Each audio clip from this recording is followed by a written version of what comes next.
આણંદના વાસદમાં બાળકી પર દુષ્કર્મ બાદ હત્યાના કેસમાં ડેપ્યુટી સીએમ સાથે ડીજીપીએ ઈજાગ્રસ્તોની મુલાકાત લીધી।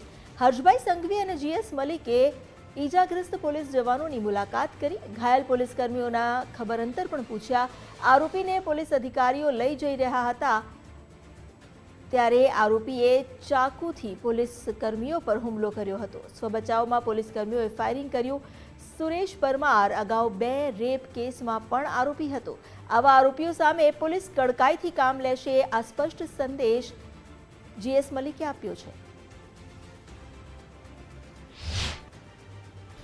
एक वासद रेलवे स्टेशन ऊपर एक बालकी जे लगभग 4.5 વર્ષની હતી એને એક માણસ સુરેશ વિઠ્ઠલભાઈ પરમાર લઈને અપહરણ કરી અને પછી એમની સાથે બળાત્કાર કરી, બ્રુટલી એને મર્ડર કરી અને રેલવે સ્ટેશન ઉપર એને નાખી દીધા હતા। એના સીસીટીવી ફૂટેજ રેલવે પોલીસ પાસેથી મેળવ્યા। ત્યાં સીસીટીવી લાગેલા હતા। આરોપી આઈડેન્ટિફાઈ થઈ ગયા હતા। તો એક આપણા જે ટીમ છે આણંદ પોલીસની એલસીબી અને 2 પોલીસવાળા એની સાથે હતા।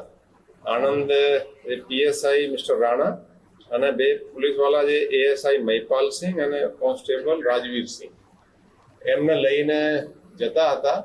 ત્યારે વચ્ચે લગભગ ગઈકાલે રાત્રે 11-11:30ની આશરે એને કંઈ વોમિટ જેવું એને કીધું। એ જ્યારે ઉતર્યા તો એને અટેક કર્યા ચાકુથી અને ચાકુથી પહેલા એક પે અટેક કર્યા, ફરી એને વોર્નિંગ આપી પીએસઆઈ દ્વારા એને પગમાં પણ ગોળી મારી। પછી એ ફરીથી અટેક કરવા ગયા, એને બીજાને 2 ઘાવ માર્યા। પછી પીએસઆઈ પણ વાર કરવા જતા પીએસઆઈએ પછી ગોળી ચલાવી અને એનો મૃત્યુ પામેલ છે।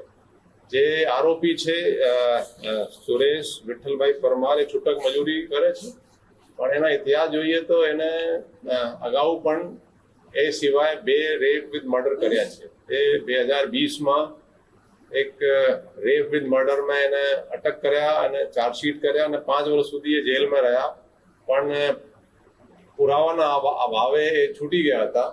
પછી ફરીથી એને એક લેડીના રેપ વિથ મર્ડર કર્યા, એ પણ ગુનો દાખલ થયો છે અને આજે છે જે બાળકીના છે એના 3જો એ રેપ વિથ મર્ડર કેસ છે।